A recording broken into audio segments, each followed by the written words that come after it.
use doctrines of automatism. It's also referred to as pure psychic drawing or pure psychic painting.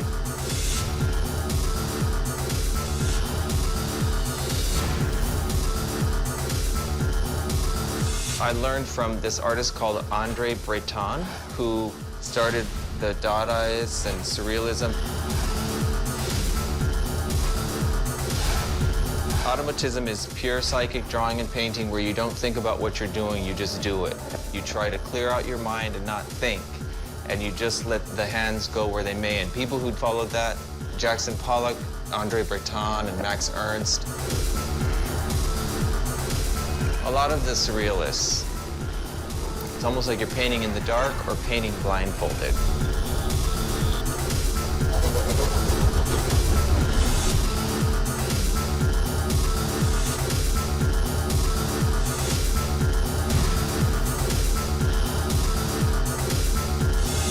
Usually when I get off the elevator, my mantra in my head is to get stupid and get dumb, not so overthought. So I always tell myself, get dumb, get stupid, get dumb, get stupid on this elevator.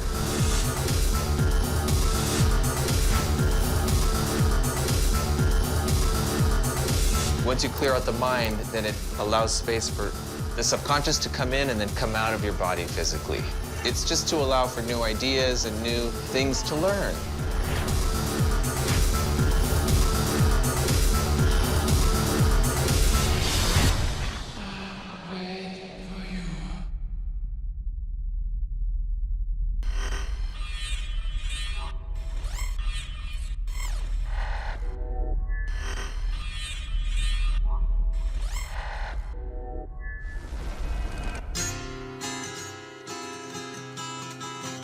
My name is Scooter LaForge, and I'm from a town in New Mexico called Las Cruces, and I was born and raised there. My dad is Mexican, and my mother's Irish. They both are artists. I grew up in a very jovial atmosphere. Typical suburban neighborhood where I played outside and played with all my neighborhood friends. My dad loved to paint. He built his own house that he lives in, a straw bale adobe house, and he's spent all of his life in the school system as an administrator. He was a principal and then a superintendent, and they're both definite academics. My mother's very creative too. She's a performer and an actress and a singer. Some of my friends come over and we do art projects like decoupage. We always had books. And of course there was music, always. When I remember him doing his artwork, he was always by himself in his back bedroom, in his little casita. And then I would always sneak in his room and look through his art stuff. We would dumpster dive at times, and he would find things and create jewelry. A lot of crayon work, color books, mixing up stuff. Creativity was a big part of the way I was raised. We had to sit down for an hour and read every day, set schedules of stuff we had to do. We had our playtime, we had our reading time, we had our study time, we had our discover something new time. My mom put me in dance and theater and art and singing. They really promoted all that. I grew up watching TV and a lot of cartoons too, but it was regimented. We had to do our reading too. There was a balance of both of that stuff. Well, I love cartoons. I always have, and I'm an 80s kid. And we grew up with cartoons. I grew up with cartoons. They were my babysitter. They were my anti-depression pill. They were my anti-anxiety pill. They were everything. And every day after school, I would come home and watch cartoons. It was just part of being a kid when I grew up.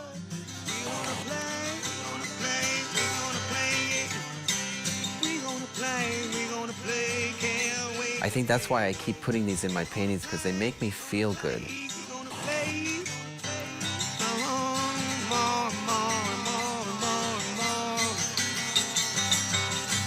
I even still have Charlie Brown sheets on my bed.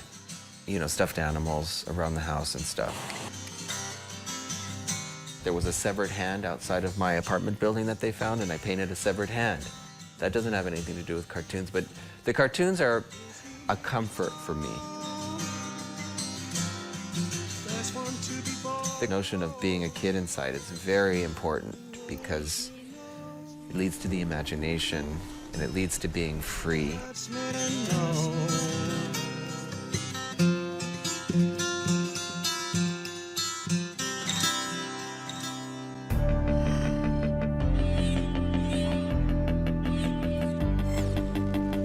I think Scooter is an heir to the downtown legacy that has been labeled neo-expressionism.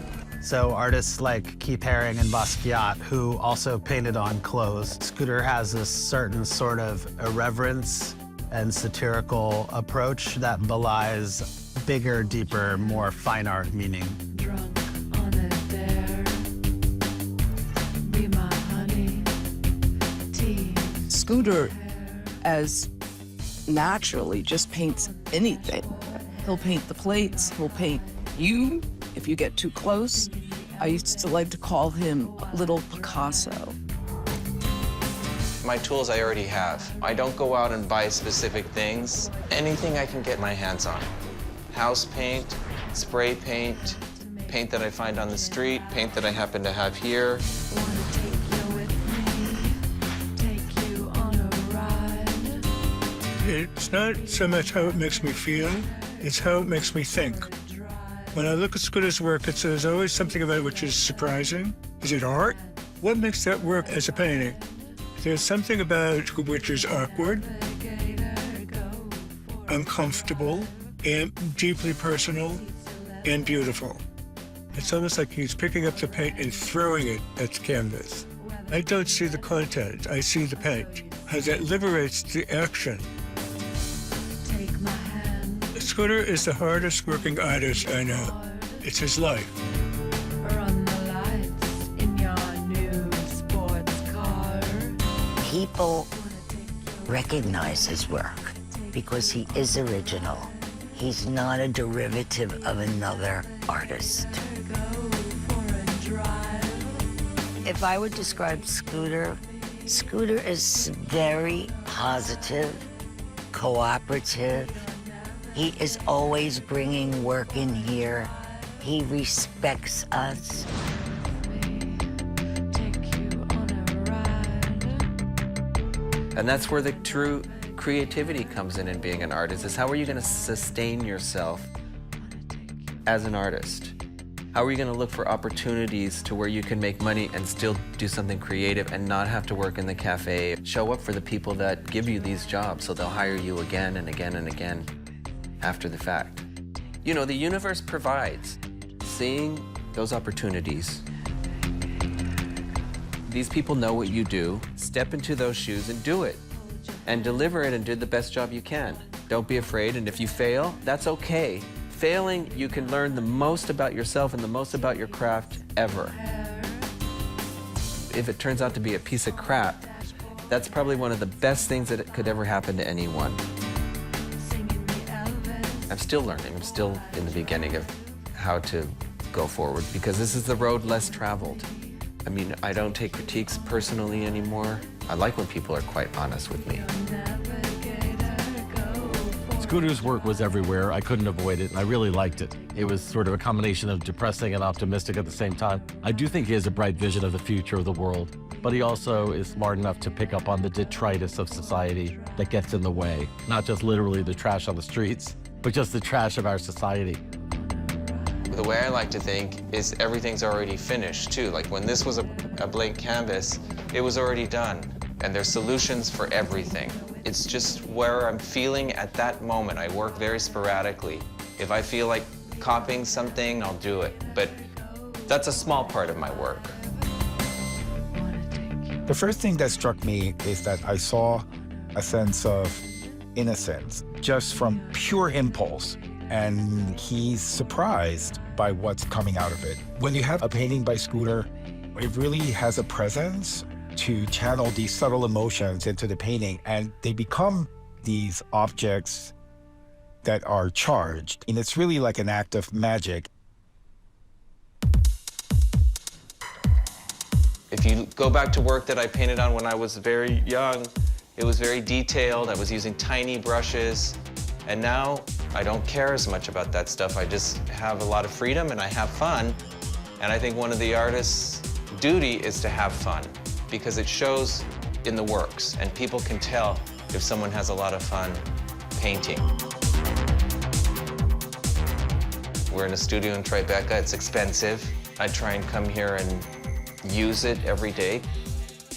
I would want to be a surgeon if I didn't want to be a painter because creativity in that field is paramount. The reference between painting and surgery, I've always been interested in the human body and what goes on inside the human body and how it works. Rembrandt has the anatomy lesson.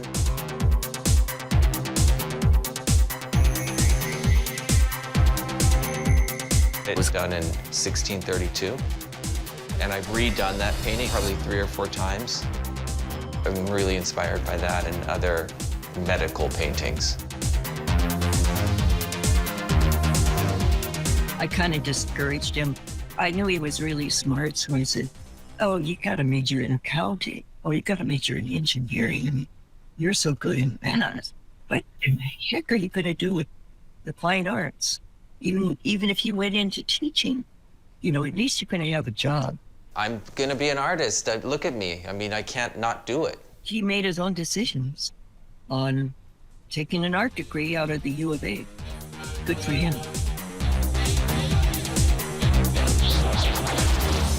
He's managed to combine the punk rock attitude with the opposite, comical, with a lighthearted and sweet sense of humor.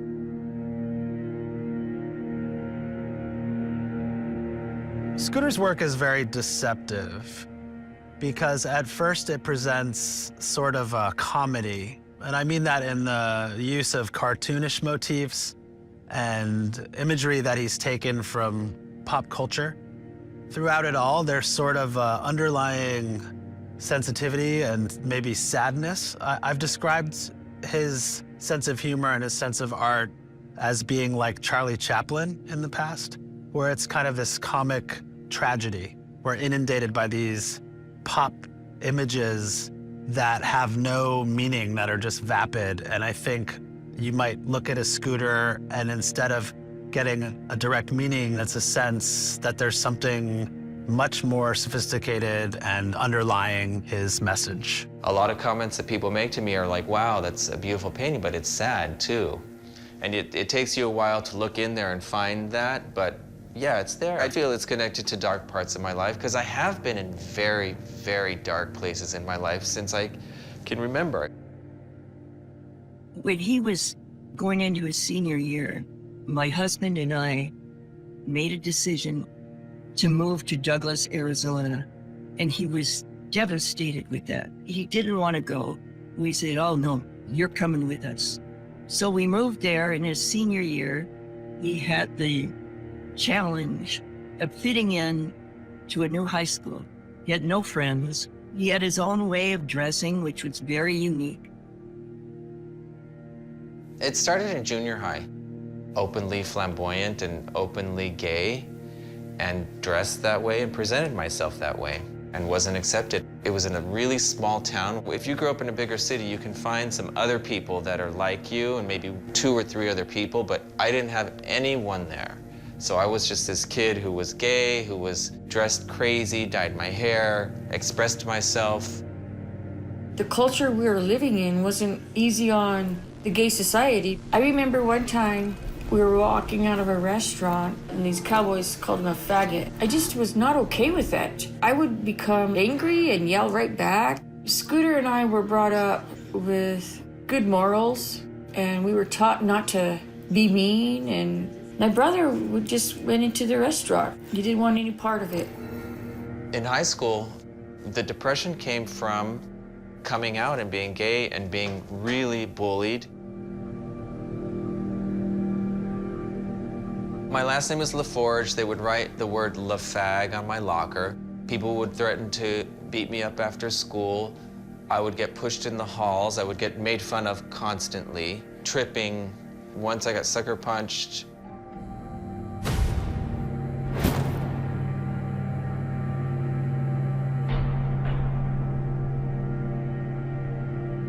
I didn't know what happened to me.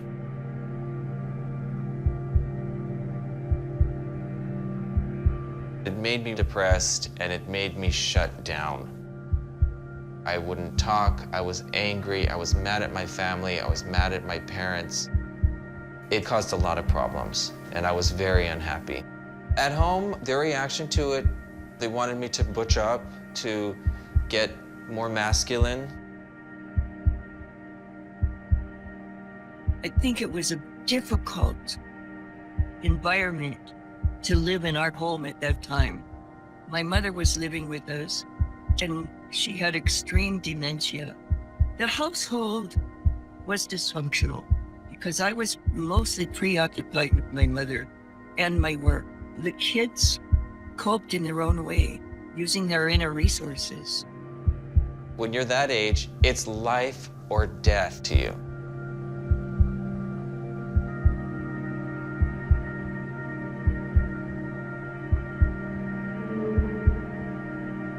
When I was younger, I lived in a little house outside of my parents' house. We had a little area that was my room. And sleep with the gas on without the flames going, so it was just pure gas emitting from this heater, and I was hoping that I would die. Senior in high school, so it would have been 17. When I woke up in the morning, I was happy to be alive, but still depressed and confused and a lot of emotions all mixed together in a blender.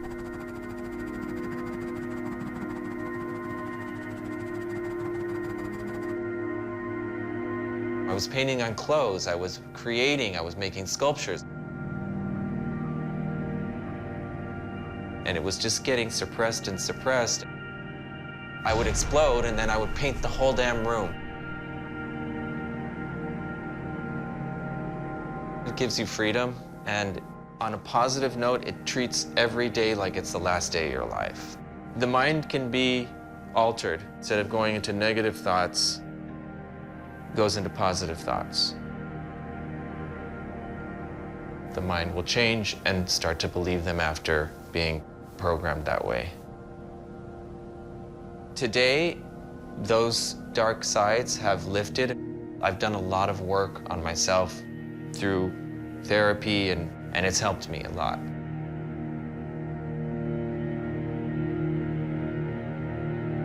I wouldn't be here today if I didn't have those experiences in my life. It actually makes one stronger because they have that experience and they know how to deal with it. Facet to the diamond of who you are as a person. If you look at this painting by Scooter, okay, it's an autopsy, but there's Shakespeare, I call it the Shakespeare painting. It depicts a certain timeline historically, but the clown is there. They're classic symbols, all rolled into one.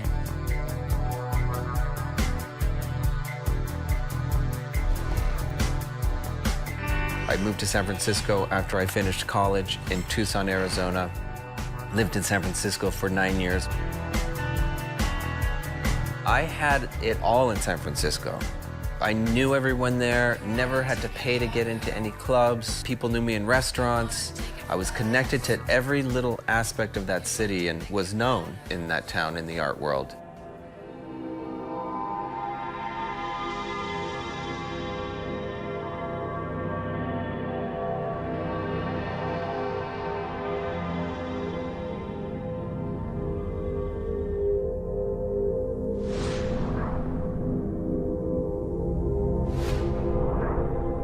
I didn't even pick up alcohol until I was in my 20s. And then I moved to San Francisco and fell into this party crowd, and I started to experiment with drugs.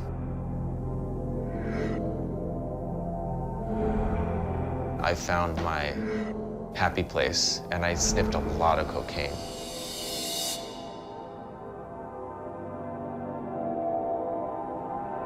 It makes everything interesting. The most bullshit topics, if you're high on coke, you can talk about it for hours. If you're too drunk, if you do a line of coke, then you're automatically awake again, and you can keep partying, and you can stay in the nightclub, and it's just very social. It just makes you yap, yap, yap, yap, yap, yap, yap.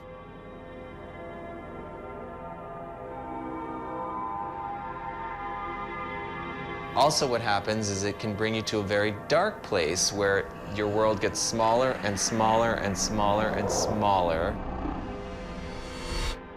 because you start to get paranoid, and then you find yourself doing coke by yourself at home. And that's what happened to me.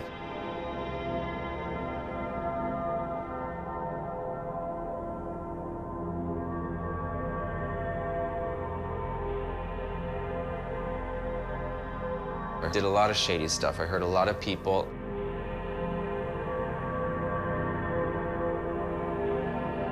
I've thrown opportunities away because I was like thinking, well, look at Jackson Pollock, a drunk. Well, they can be drunk, so I can do it too. I came like this far from throwing myself off the balcony on a 5th floor walk-up.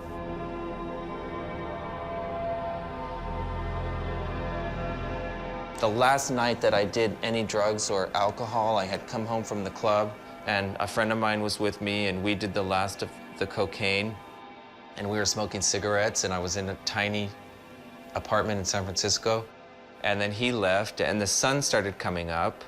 You know, now I'm not gonna be able to sleep. I'm high, I can't sleep, I'm depressed, I'm lonely, and there was this wine bottle, and it had all our cigarette butts in there, and I poured the wine bottle out and drank that to force myself to fall asleep. Last drink of that wine, I knew the party was over. And then after that day, I stopped. And that was 19 years ago. Well, I moved to San Francisco in 1992. And I think that was not the pinnacle of AIDS, but it was just coming down.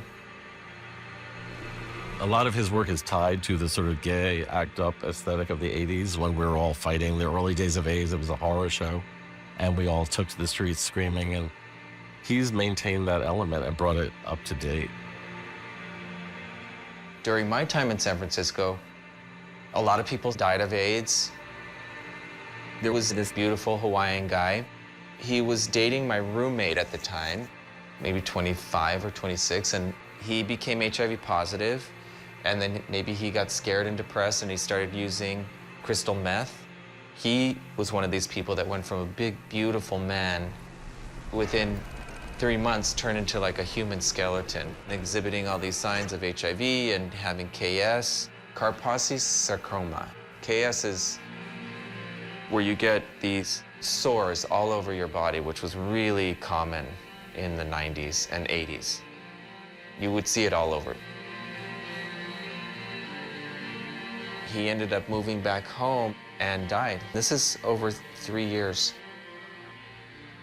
Yeah, I saw it from the beginning to the end, people in the hospital beds that are just like these skeletons. I lost a lot of friends, and we lost a lot of people and a lot of creative people, and it was a hard time. It was really a just devastating time.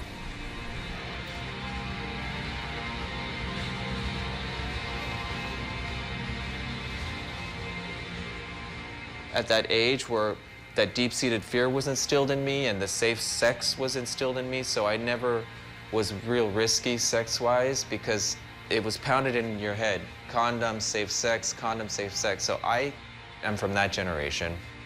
So I come from that practice of sex.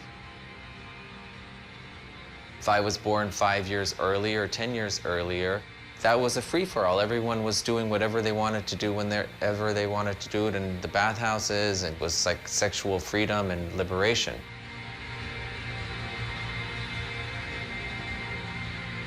And I think it's human nature because we're all sexual beings and it's part of being an animal. The topics he picks for his art, I mean, it could be about AIDS or the gay community, sexuality, homophobia, celebrating trans people that he knows and loves, subversive things that he believes in, or sometimes he's casting a kind of satirical eye on it.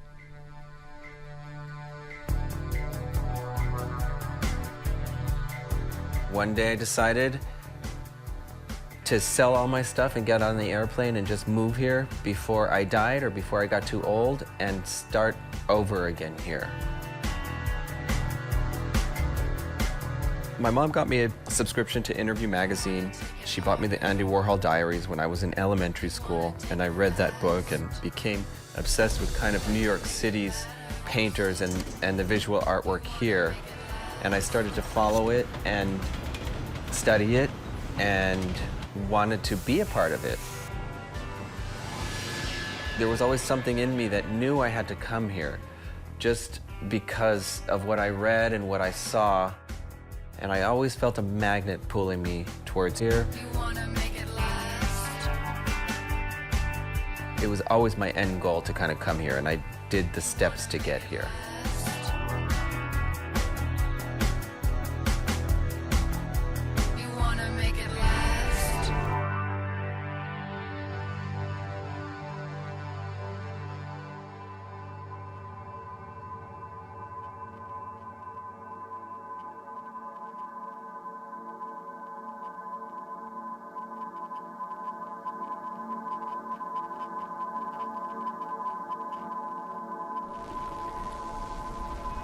I knew that I belonged here. Like, I've built a really nice life for myself here, and I've surrounded myself with a lot of creative people. When I moved here in 2001, I worked for a company called Earl Jean.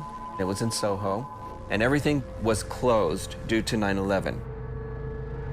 You could still smell the burn of the buildings.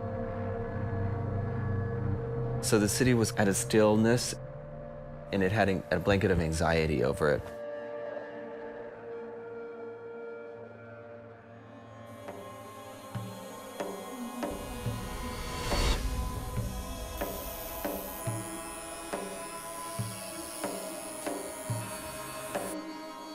Beautiful job. That's incredible. Love that heavy line that you did.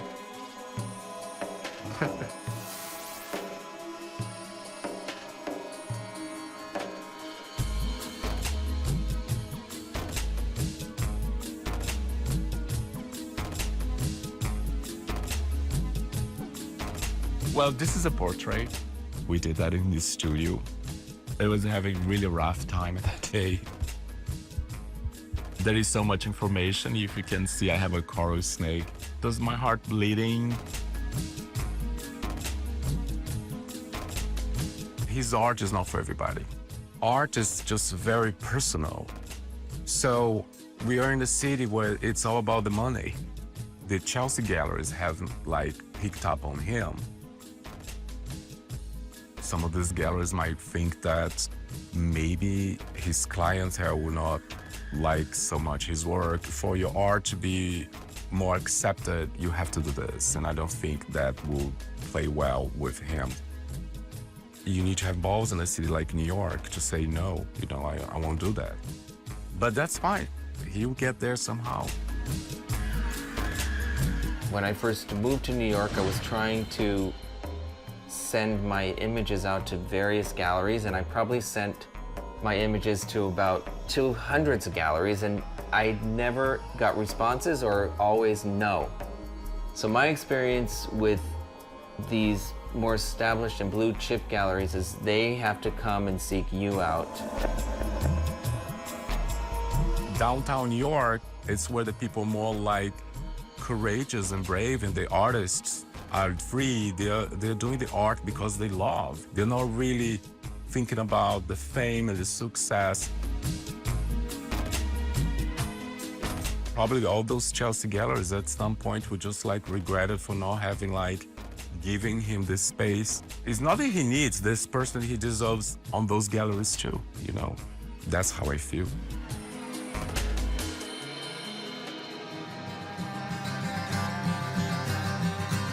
Coming from San Francisco, where I was a well-known artist, here you have to start over again and get humble. Nobody knew me here. You can't come to this town and think you're gonna take it over in the first year. You don't. It's very 80s not to be humble and to be like, me, me, me, me, me, I'm a star. Don't you know who I am? I mean, I'm a fucking star, come on. It's not like that today. And there's no discovering of people, that's bullshit. People don't get discovered. People work on their craft for all these years they've been studying it probably since they were 6. I haven't not met one person who got instant fame like that. It's people that have been working their whole life and showing up and being easy to work with. 2015 was a big year for Scooter because it was around that time where he and Patricia Field really established the relationship. It was like an incredible validation because Patricia Field is very well known in the fashion world. She was the stylist of the Sex and the City. Before that, she was a champion for Keith Haring, which was one of Scooter's main inspiration. She gave Jean-Michel Basquiat his first show in her boutique. So for him to be associated with her was a very defining moment for him. I'm very grateful to her, and I just love how much freedom she gives all these artists who work with her. She never tells people what direction to go in or how to paint something or what to paint. She just allows people to be who they are, and I think that's the key to her success. If I have an idea, I always tell Scooter about it because he works with you. He's so collaborative. It makes the work so much more interesting, you know, when you have that positive attitude. You can see the stars even Collaboration, you know, I always want to meet the people that I collaborate with and see if I vibe with them. There's something in the music. My friend Halix C. Armageddon is a poet, she's a musician, she's a performance artist, she's a singer, she's a dancer. She memorizes everything. The thing that I absolutely love about Scooter's work, there's the drama, the hope, the strangeness. His paintings are a world unto themselves. Scooter and I, following the Queer March, we were having a conversation just around the state of the world and everything that has been happening. If you walk down the Bowery, you can see used needles on the ground. There's a lot of suffering happening and a lot of people really struggling, led to this idea of we should collaborate. God waiting for me on the other side of pain. Does God know my name now? This funnel of energy that led to 2 different things happening. Me writing 2 poems. One focused on what it feels like to have depression and what it feels like to suffer. And the second, coming of age in this time, what's happening right now in the world. I sent those 2 poems over to Scooter, created the artwork that you saw, which was the centerpiece for the performance. Got weary eyes, mind and body disconnected when I actually like to try to embody the poem itself, and the piece has so many elements in it. And as I was looking at it, I was imagining if I had to act the story out, what would it look like? What would it feel like? I had a few rehearsals with Scooter. I'm secure, even with depression clamped on my wings. I learned new things. For instance, with Halix, I started writing poetry after I collaborated with her.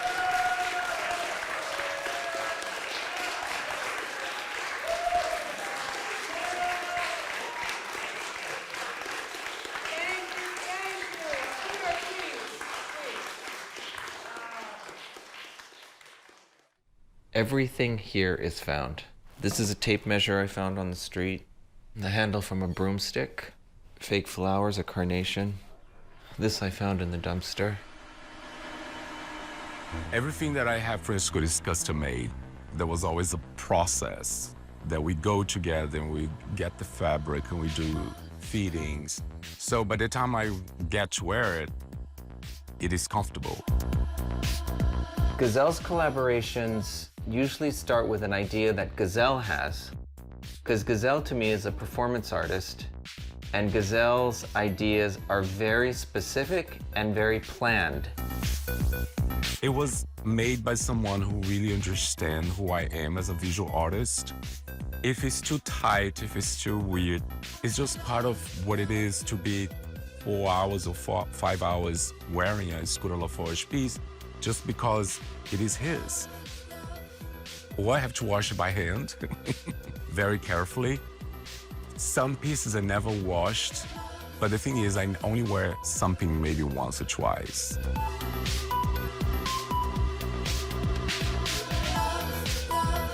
When he does a dress or a look for me, after that, I do the styling.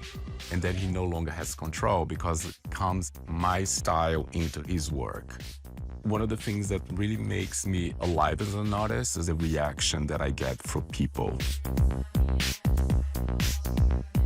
Scooter also tries to experiment with me because he knows I'm not afraid to go places where people won't go. It's a very masculine work, what he does. When I say masculine, it's very rough. So the styling that I do is just to make a little more glamorous as gazelle and more soft, because my visual language is a little more feminine, so I need to smooth it down. I have to choose the perfect pair of heels and the perfect pair of earrings so it won't clash. He trusts my judgment on what to wear. We go back and forth about 5 or 6 times, and then all of a sudden it's finished. Gazelle always has these wild, surrealistic ideas, and she inspires me to think out of the box.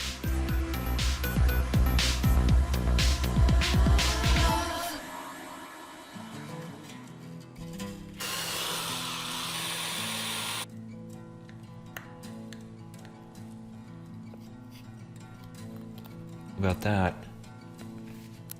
a drop of this wood glue, just for security. Okay, there we go. Ethan Minsker has become sort of a little brother to me that I like to brutalize, but at the same time I'll do anything in the world for him. He's a brilliant draftsman. He is a filmmaker, a painter, animator, a sculptor.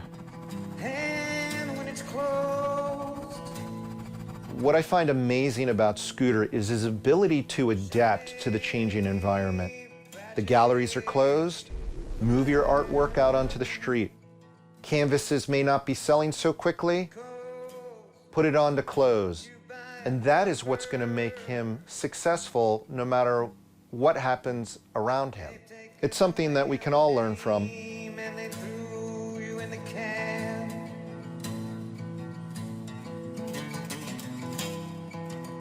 I've been walking around the city and I'm trying not to just keep my head down. I want to look up. And that's where you find the water tower. The water towers come in all shapes and sizes. It's just like a reflection of the people who live in the city. There's something that's hidden in the skylines that symbolizes the uniqueness of New York City and its strength to persist. I make the water towers out of paper mache and recycled material.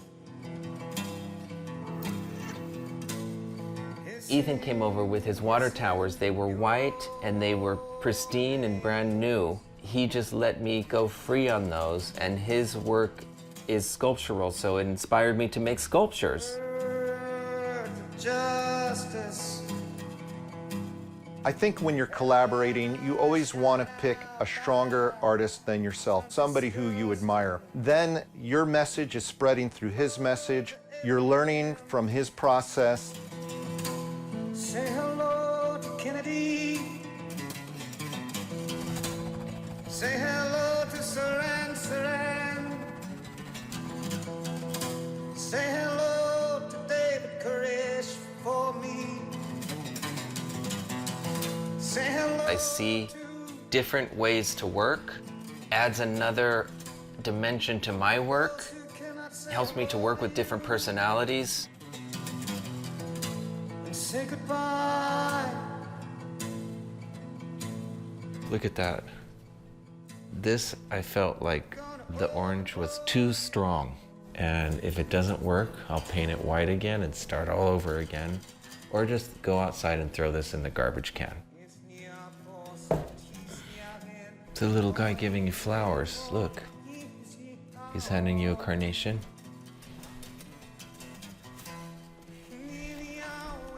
Another thing I like to do is hold these in the mirror from really far back to see what they look like. Because you get a perspective against the wall that from far away in the mirror. You get to see how it looks from really far away.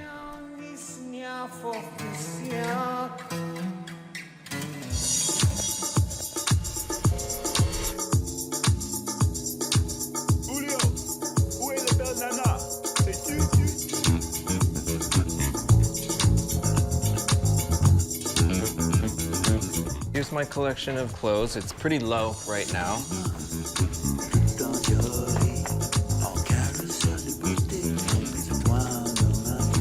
This is a jacket I'm working on here.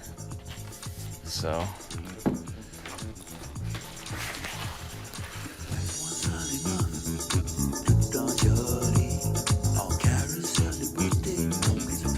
When he delivered a t-shirt is when we met for the first time. Looks like Allen Ginsberg, but it also looks like me. He treats the clothing with the same approach as the painting. They're moving canvases. In some cases, they're sculptures. Regardless of the surface, you know, he'll make it work. I mean, for example, if you see this vest I'm wearing, it's practically a combine. And it has like elements that you can interact with, you know, like this face. These are found objects. I have this. Is that a rubber head? This is rubber head, yeah, it's like a puppet. Make love to me, Ethan. Some leather. See, this could be his hair.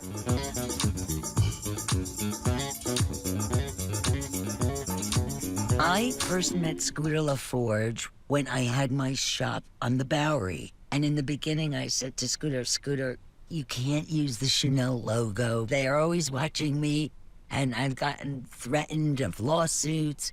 So just cut out the trademarked things because we're not exactly anonymous. This tote bag is a milestone in Scooter's clothing combines because it references Chanel, as you can see in the logos. I mean, it has all these wonderful, you know, details with little skeletons and, you know, these delicate strips of fabric and beads. Chanel copied this and made it into their collection. The fake Chanel, you know, became the real Chanel in their iteration.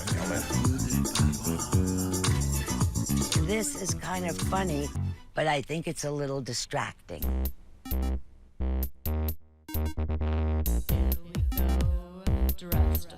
His details are so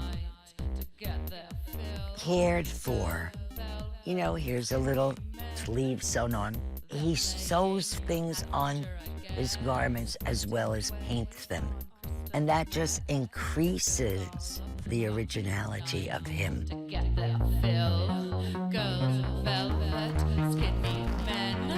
So I sort of mimic the shape here. Do you see this?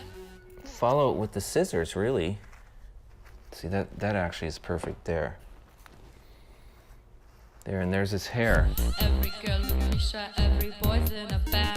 The back has a little ruffle on the bum, but the front is the t-shirt. And today, with cross genders, it all works. So this dress is a Frankenstein dress, you know, made from thermal underwear. And I love the veil. Scooter had found this sign on the street. I just loved it because I thought it was so wonderful, raised plow. So I said, well, I think it would be really cool to wear it as a necklace. Scooter signed it, see? So this is like a Scooter ready-made. You know, the clothes were really a place where Scooter would try out new things, you know, experiment, contributed to that freedom where he can then adding to your painting vocabulary. His art and his fashion are interconnected. I mean, put this in a frame and it's like, oh, that's art. I could, you know, stick one of his art paintings over my head and that's fashion. And that's how it should be. I see Scooter's passion as more like shamanistic robes, identities. You become melded with the art. A company called JCRT, they were interested in using some of my paintings in their plaid shirts because they focus on plaid. And I've been fans of theirs for years. I hadn't really met them in person, but I went to go meet these guys and we instantly vibed. If there's not a connection there, if there's something that I don't like, it's not gonna work for me.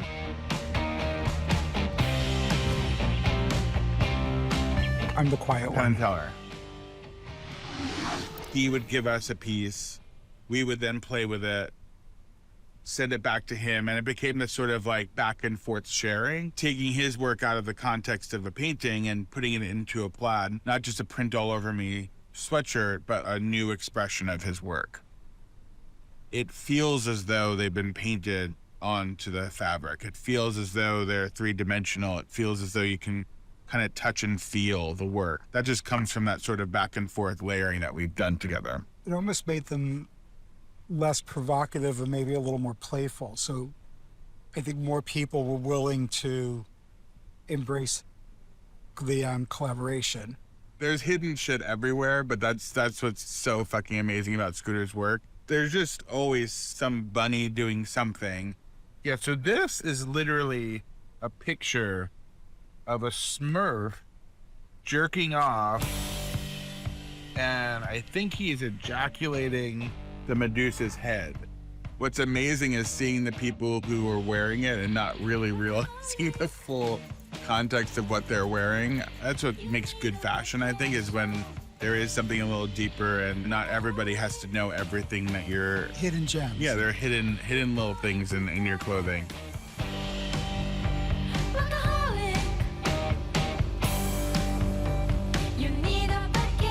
These are just kind of added bonuses. Just to see people wearing them on the street is a really big payoff. For me, fashion is all about communication. All the painting was done by Scooter LaForge. He has done a really amazing job, and he worked very hard on it. We started by doing all the paintings, and afterwards, they were all either woven or printed, so it was a lengthy process. Walter and I have been working on this show together for about 3 months. We've never met before, only through emails, so this is the first time I'm really ever meeting him. He sent me 10 words, and he's like, just go for it, go crazy. He sent me the 10 words that represented this collection, and he's like, do whatever you want. I don't want to have any rules, paint however you want, get your true feelings out on the canvas, use big, bold brush strokes, really go wild. So I just let all my inhibitions go, and I just let the paint come out, and you know, you saw the results.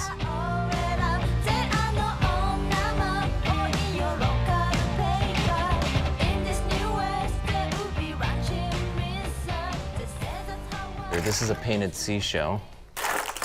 This could be a nose. Here's an anchor. This could be an earring. But that I can use the machine.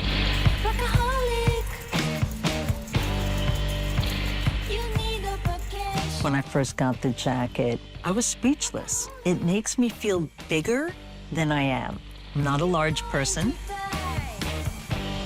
Everybody wants to know where it came from, who created it. It does bring a lot of attention. I'm wearing something that only I have.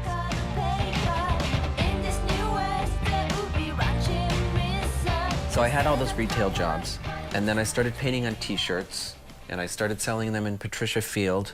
I said to myself, I'm gonna go down part-time. My t-shirts started to get more popular, and the paintings started to become a little bit more well-known, and then I was like, fuck it. I'm gonna take the leap of faith and quit this job and do this full-time.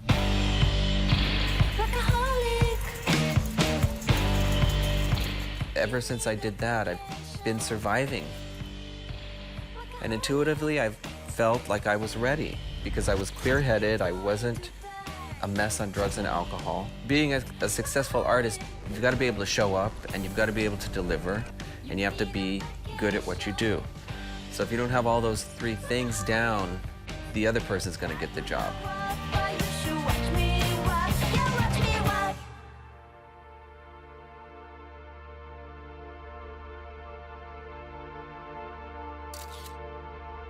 I've gotten more confident in painting, and I'm not afraid to paint in public, and I'm not afraid to paint, period. I mean, that's the one thing in life I'm not afraid of. I deal with a lot of fear and anxieties, and somebody asks me to paint something for them and they know my style of artwork, I have no problem doing it. And I don't have a problem doing it if people are watching me. I'm thankful for that, because I know a lot of artists who can't do that and paint with people around.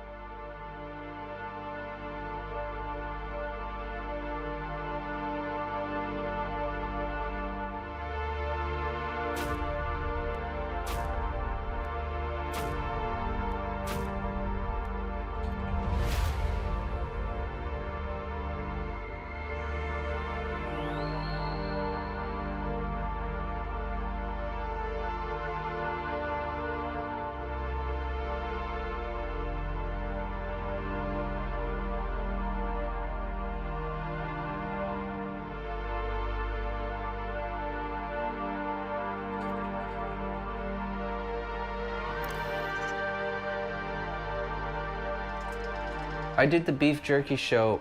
It was a residency, and I went there to go paint nature and forest animals and flowers.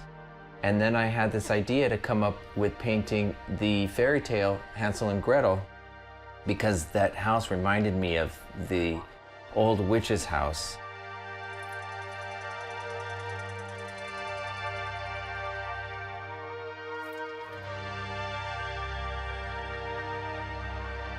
The reason I called it beef jerky, the true fable of Hansel and Gretel, they actually took the children's bodies, Hansel, and they dried him and they made jerky out of his organs and his muscles and stuff, and that's what they ate during the Great Famine in Germany.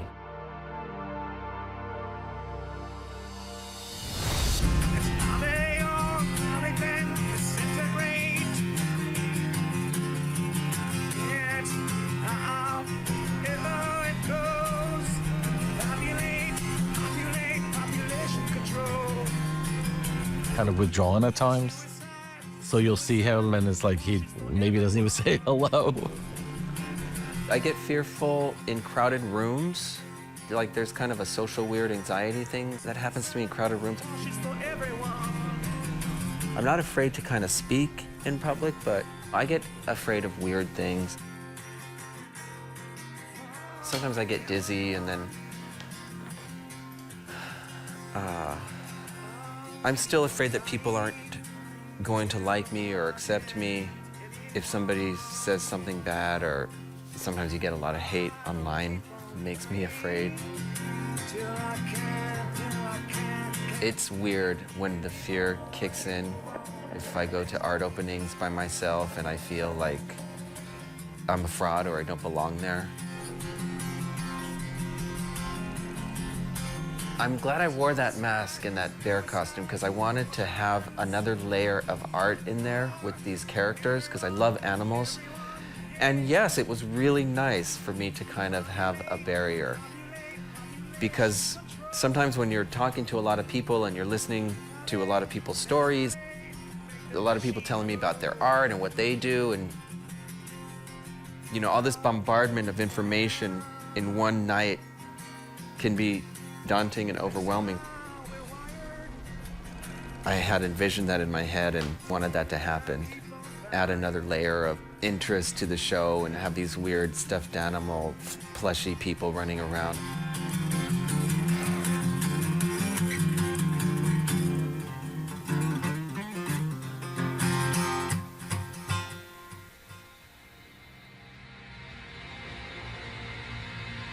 So this last show at Howell, I did 5 really large paintings. They were 17 feet, which is bigger than this room, by 13 feet high. And what I had done is I went into the gallery and kind of measured them bespoke to the walls, all about Pompeii, specifically the erotic murals in Pompeii, which I've been obsessed with my whole life because I saw them in National Geographic. They became my first introduction to porn or eroticism. I always have those in my head, and the first time we look at stuff that is titillating for us, I'll never forget it. So I've always been obsessed with these erotic frescoes in Pompeii because they depict people having sex and men with men, which really turned me on, and a lot of phalluses and women with men, and they had all these brothels all over the city of Pompeii. All Italian cities were like that. That just got preserved. I painted Mount Vesuvius and I put a big black cloud up there. I started thinking about death, like that cloud could represent death. And then I started associating sex with death. And then I started thinking about me moving to San Francisco in the late 80s and early 90s and seeing all of these people die of AIDS.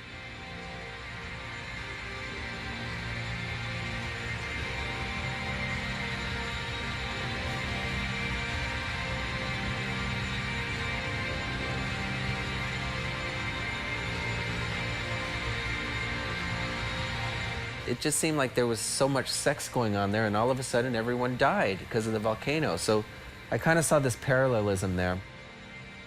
And then this black cloud could also represent global warming. It could also represent the turmoil that the United States is under right now. So it had a lot of metaphors. And every time people go into the gallery, they see different things in these clouds because it opens a door for other people's viewpoints to see stuff, and then they relay that stuff to me, and I get inspired by that.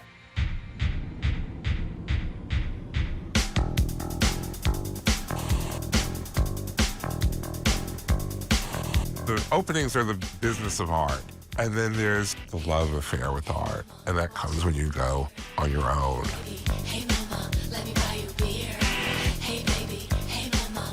It literally calls to me, come to me, and I go right up to the canvas. I want to fuck the canvas.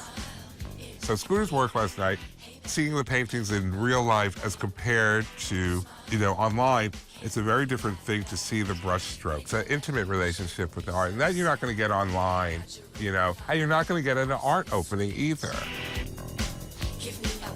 You have to have the intention to have the intimacy with the art and go during gallery hours when you're not called upon to be socializing.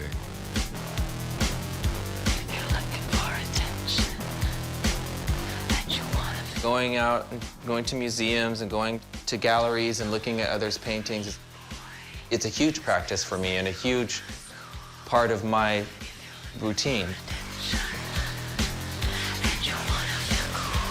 People have different reasons why they show the paintings. Some people want to make money. Some people it's really about money and sales, and other people it's about the love of the artwork.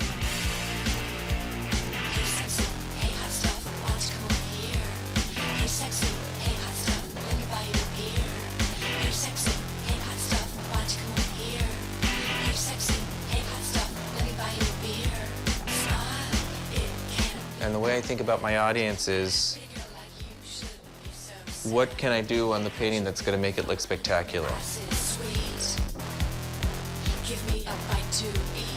I do look back on historical other painters, going back to caveman drawings. Cave paintings and hieroglyphics are the essence of painting and drawing, and I go back and look at that and everything in front of that. To simplify. Some of my works can be very complicated and maximalist. As far as commercialism, going into some of these art fairs feels like a shopping mall. But I don't know if that's a place for an artist to hang out because it's really soul-sucking.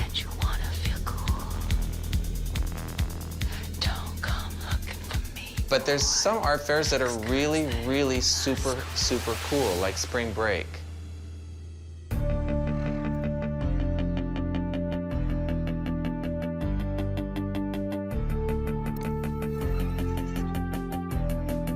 Yeah, spring break, been collecting these old vessels that were clay and bisque fired that reminded me of pots that you would find in Pompeii. I collected about 25 of them. Why don't you call it Mount Vesuvius Fire Sale? That's something that would be kind of on a souvenir stand at Mount Vesuvius. And then I painted these little phallic symbols, and I painted these little statuettes that were sent a satyr from Greece, and they were really popular, so it kind of looked like a souvenir stand or an excavation site you would see in Pompeii.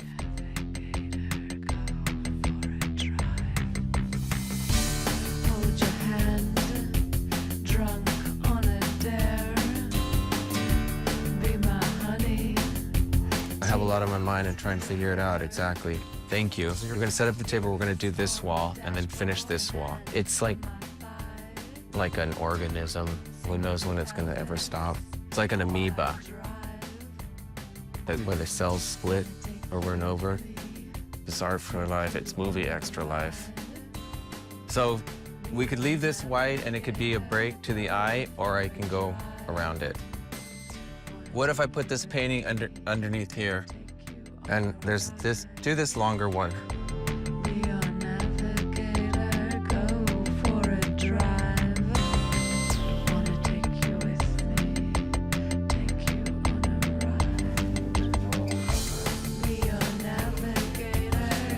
And I did want to get flowers, either fake flowers or real flowers. No.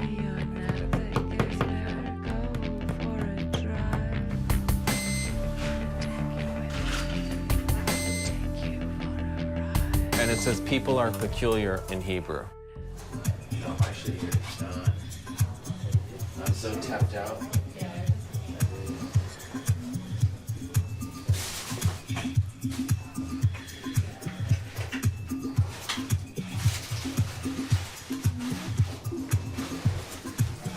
There's water there.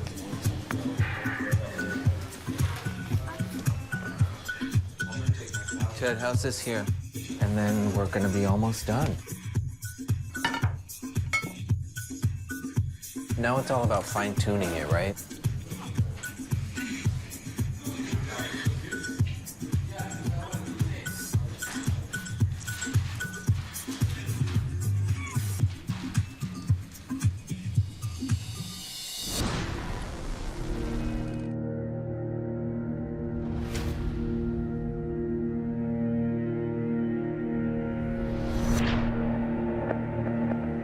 During the spring break art fair, our country started coming down with coronavirus. I feel very lucky and fortunate because thousands of people came through my spring break art booth, and I didn't get sick, but the country did get sick, and in particular, this city got sick, and all been quarantined for 3 months, and over the past 3 months, the death toll is getting up to 20,000 people. I think we're at close to 18,000 only in New York City. During this quarantine time, which started March 1st, we were all stuck inside our apartments. I live in a tiny one-bedroom apartment. I started to get really bored with myself and bored with TV, and I noticed I had paintings underneath my kitchen sink and some old paintbrushes. I thought to myself, I'm gonna make this a cave. Let's do a coronavirus cave painting. I don't need all of this outside stimulation to create work. I don't need a lot of product as far as paint and brushes. I painted my whole apartment with 4 colors of paint. I used my hands, I used paper towels to rub in. I learned a lot of new things, and it got me excited, it got my adrenaline going, so I kept going and going and going, and that now, I would say 98% of all the walls in my apartment are covered in paint.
a man by the name of George Floyd was murdered by a police officer, and this caused riots throughout the whole country. For every action, there's a reaction. So the action of the murder of George Floyd caused this reaction. It's a simple law of the universe. It's Newton's law. All these windows on Bowery Street are all smashed down. Within the next few days, they get boarded up. You walk down the street and it looks like we're in a ghost town.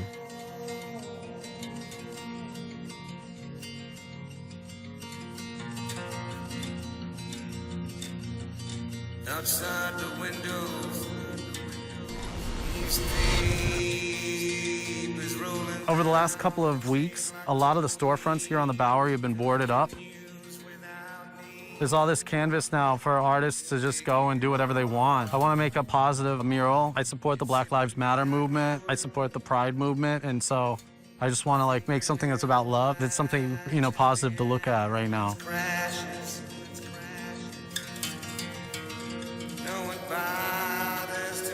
I'm still continuing to try and go out there and do the next right thing and spread a positive, loving message to everyone.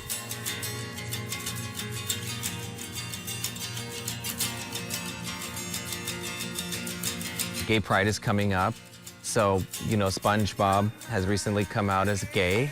James had this idea to paint SpongeBob, and then I started painting pink triangles. So there's probably about 7 murals underneath that mural. I was really happy with the way it came out.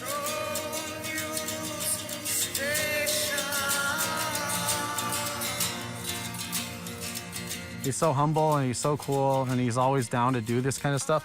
I have a lot of artist friends that are less well-known than Scooter that I told about this. Nobody's paying for the paint and the boards are coming down. I'm not going to bother. I told Scooter, he was very excited about it right away. I was excited about it. And then when Scooter was excited, I was even more excited.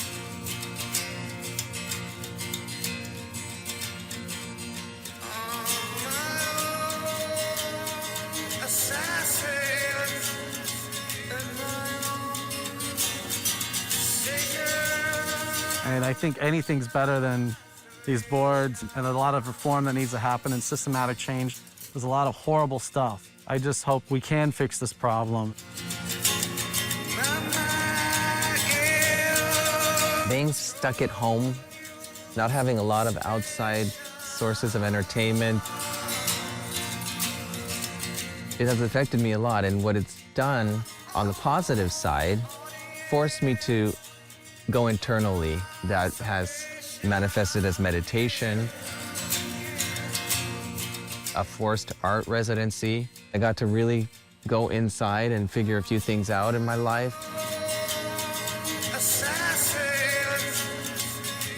We've gone through this whole thing where we have the masters, we have the best painters ever, and now it's not even about the best painters ever. I think now it's about getting a message out.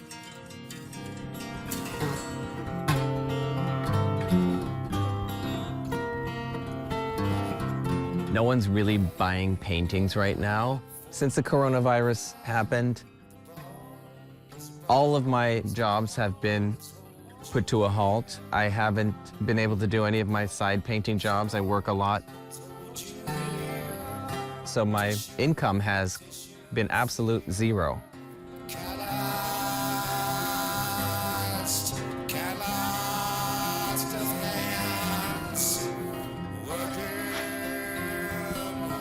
What I did do is I made a coronavirus t-shirt and offered it for sale, and the proceeds of the sales for that t-shirt went to the Coalition for the Homeless, and I sold about 60 shirts.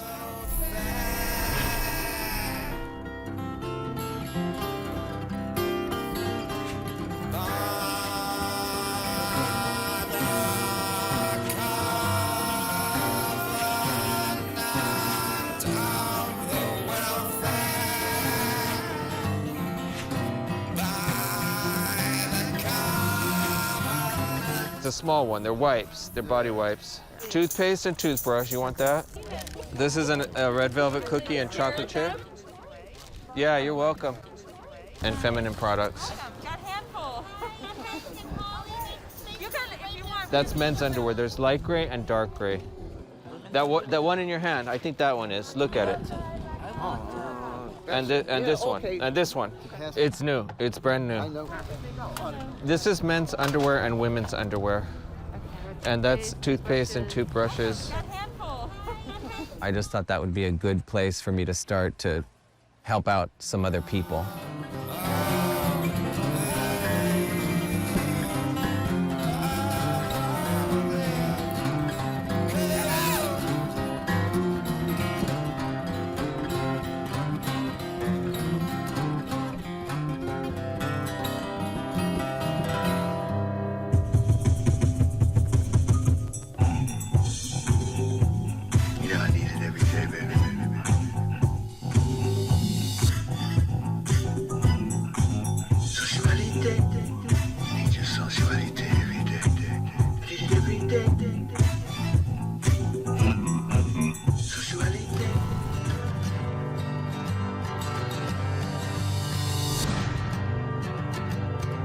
With the recent United States Supreme Court ruling says that we can't discriminate against LGBTQAI people, and this was quite a landmark for everyone, especially for me and my family, because my sister, who was in the military and had already devoted 20 years of her life to the Navy, was kicked out of the Navy because she was lesbian.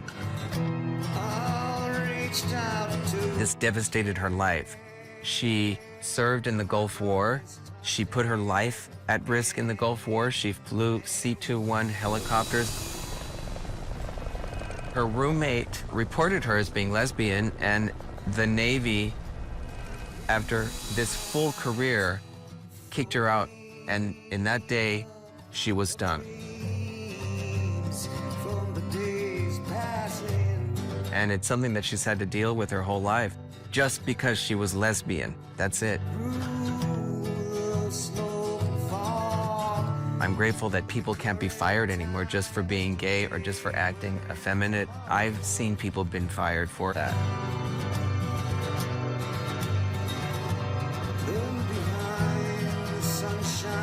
Now, it's against the law for that.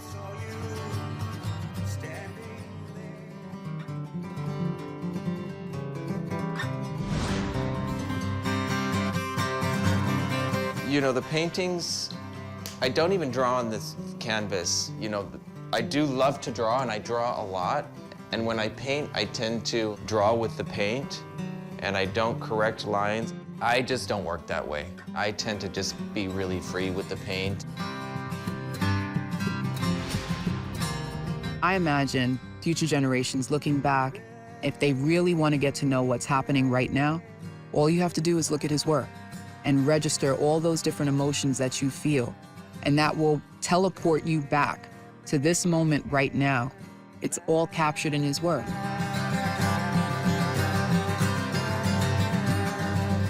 This probably has like 7 layers in here.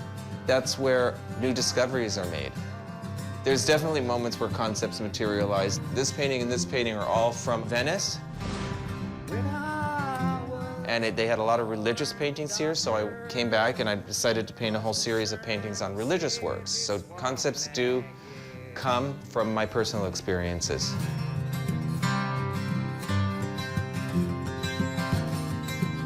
As an artist, you're bullied by history. History says it must be this, it must be like this, it must be like that.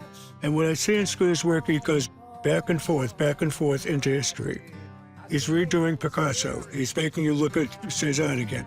He's making you think about classical, Renaissance painting. He's sending you way out to the mysterious clothing that he makes. Unexpected artistic experience in today's painting. That's really unusual. Sometimes I paint television sets, and sometimes I paint shoes and bags and cardboard. These are going to be masks. I mean, from the second I saw his work, I said, this guy's going to be big. And I think it's going to keep exponentially growing after he's gone. If I outlive him, that's going to be my 401k. I try and explore and do new things and keep it fresh. That's the beautiful thing about painting. It's endless. Always can find something new to do with just a tube and the canvas. It's not finite. It's infinite.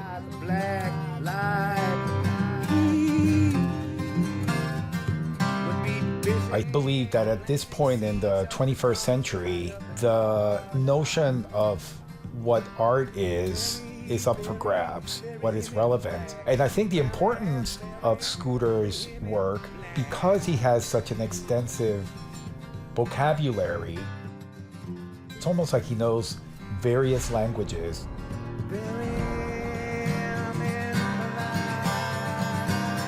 I think that his art is a remix, a reinvention of the traditions of the old masters.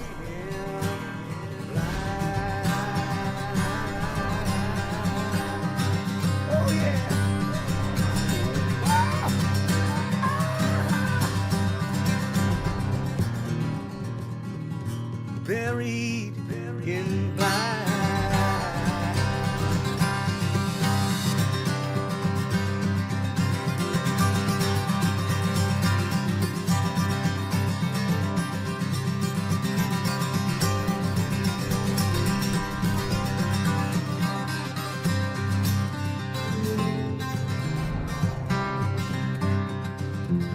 In the history of art, where is my work going to be placed? That's not for me to say, because I'm not an art historian. Was out there on the porch of the morning and said, shook my hand and said, hey, Joe.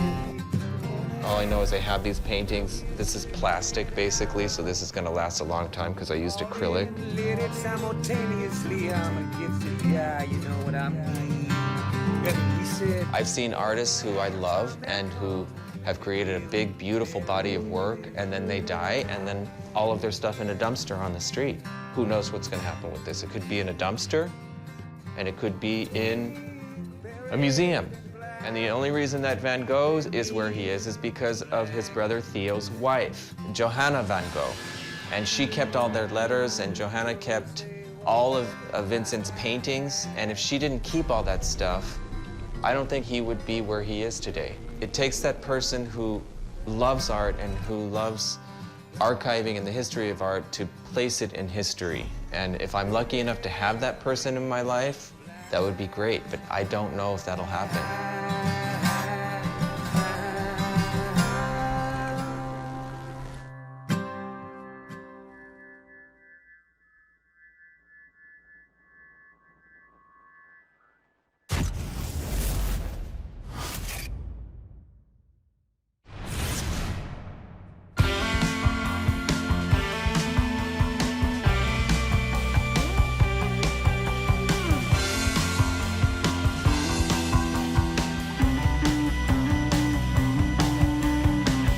Anything else you want to ask or? No, you did wonderful.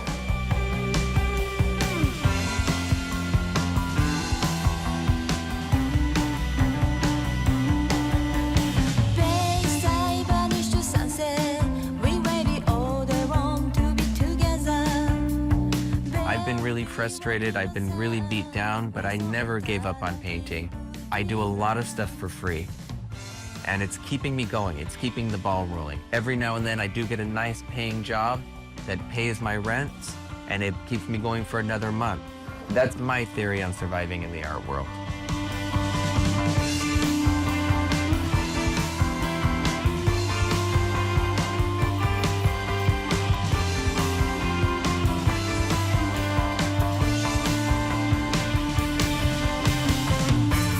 Tap, tap, tap, tap, tap. I'll be in the editing later.